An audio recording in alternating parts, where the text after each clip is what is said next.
are taking place, geophysical changes in the planet, are those things that man can do now with high technologies. Let's talk just a little bit about what some of those technologies might look like and might be. You know, going back to the 1950s, we began a very earnest pursuit in terms of military pursuit of weather modification technologies, ways to literally alter the weather. And things like cloud seeding, which most people have heard about, were tried. A number of things have been tried. Actually, electrostatics were developed by the former Soviet Union scientists to manipulate weather. There are actually private companies.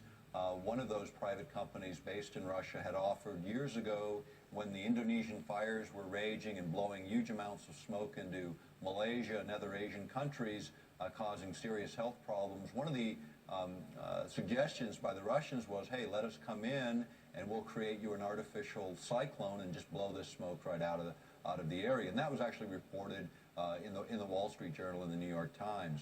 The other aspect of weather modification as it advanced became much more interesting, and we've talked on another video on the HARP project and its implications for weather modification.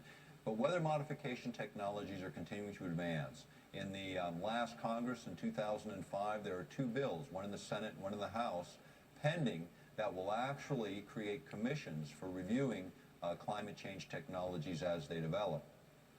One of the other considerations, and going back again to some of the work of Dr. Ben Eastland in weather modification, the manipulation of weather fronts for military and other advantage was really where a lot of this started. When you think about weather modification with HARP, HARP is a large radio transmitter. It generates heat in the ionosphere. Looking at, HARP as a system for changing weather, it affects the ionosphere and can literally heat the ionosphere, causing it to lift several hundred kilometers out. So what happens is the lower atmosphere moves in and fills that space, altering the pressure systems below, hence altering the weather or climate.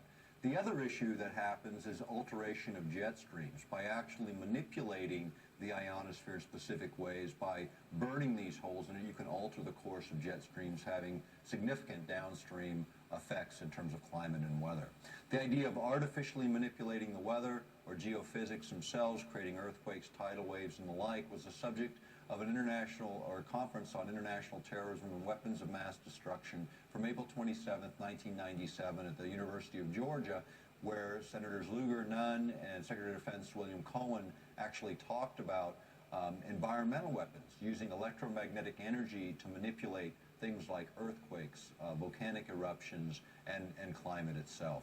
So when seated Secretaries of Defense start talking about these technologies being in the hands of terrorist organizations, organizations that lack the scientific sophistication, the signal to the rest of the world is the technology is simple.